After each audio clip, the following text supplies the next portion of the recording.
Jonathan here, Hotshot in America. It's the day. What is it? Day is it Thursday? It's about 9:30, 10 o'clock in the morning. I am in West Virginia, taking this header over to West Virginia, and so look here. I'm going to talk about something that happened to me. All of it happened to me yesterday, and so look.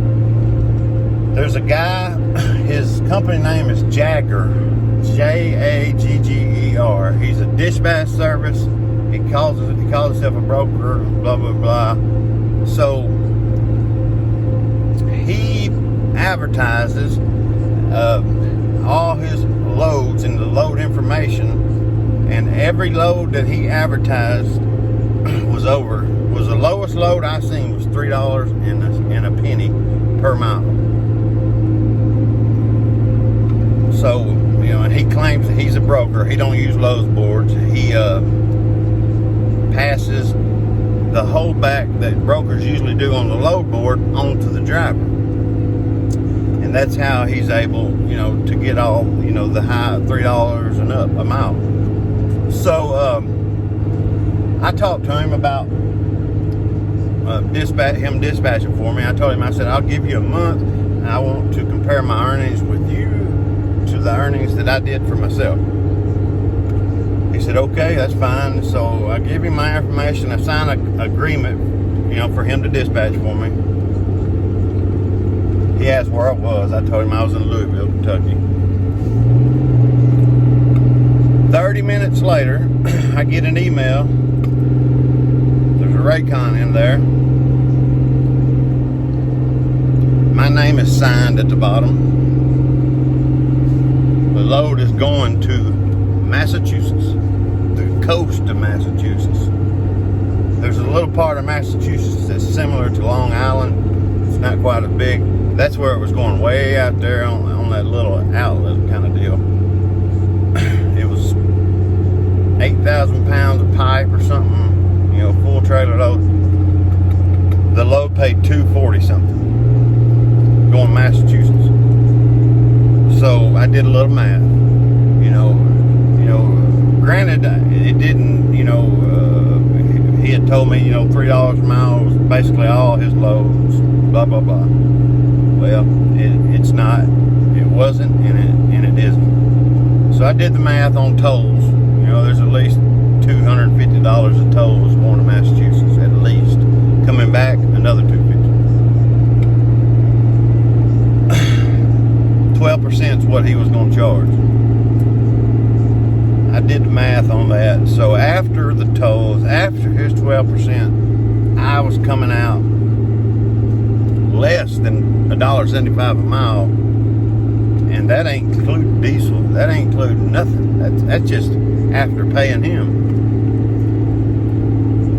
So I sent him an email in capital letters, and I said, don't you ever sign my name to a rate contract without me not knowing.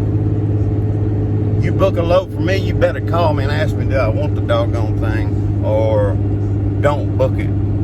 He took offense to it, started griping. I told him I said, you're fired. He said, you can't fire a dispatcher.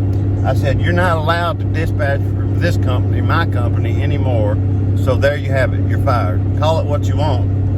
You're fired. You're not working for me, dispatching me.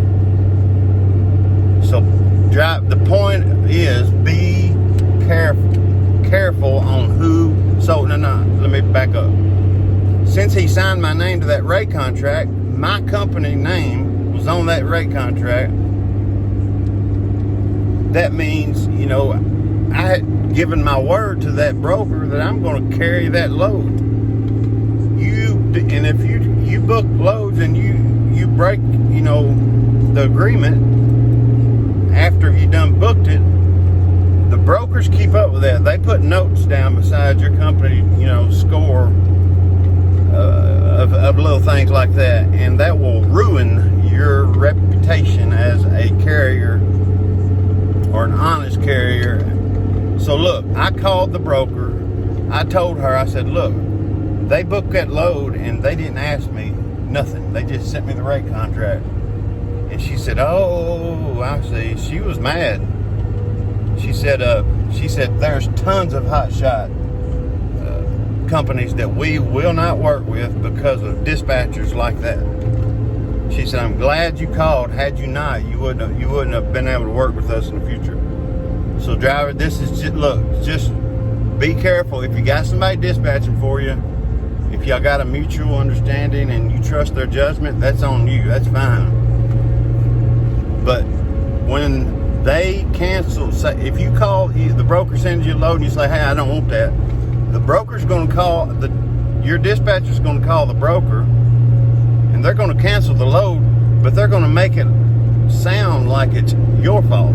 They're going to make the company sound bad just because that's how people are. They're not going to own up. Men don't do that nowadays. They're cowards. They don't own up to their mistakes.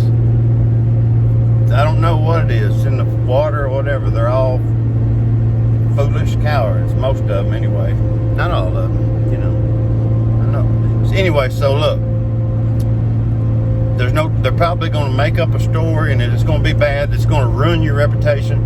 And you do that enough, when these brokers, when you call to book a load and they ask for your MC number, they're looking at your score and they're looking at notes. You know, brokers, they got their own system. They put notes down, what kind of job you did for them, and good job, you canceled, or whatever. They look at that, and then they, you know, make the assessment whether or not you're going to haul for them or not. So, point being, be careful on dispatch services getting rich off of your company. Look, you can do it yourself. If you need help, holler. I'll do anything I can to help you. Anything. Just be careful on who you allow to book your loads, and don't let them ruin you or your company's reputation. That's all I have. Just a little rant, a little lesson learned that I knew about in the past. It's just I've been doing it for myself for so long that I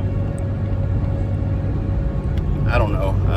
I just now realized that, you know, it'd be good learning materials for people that's just starting, etc., etc. So I hope it helps somebody. If it don't, I mean, if it does, I'm glad. If it don't, good. That means you don't need it. But pass on the word. And if you need anything, my email's in the description. Holler at me. I'll answer any questions you have. Thank you for watching this video, and please subscribe and like.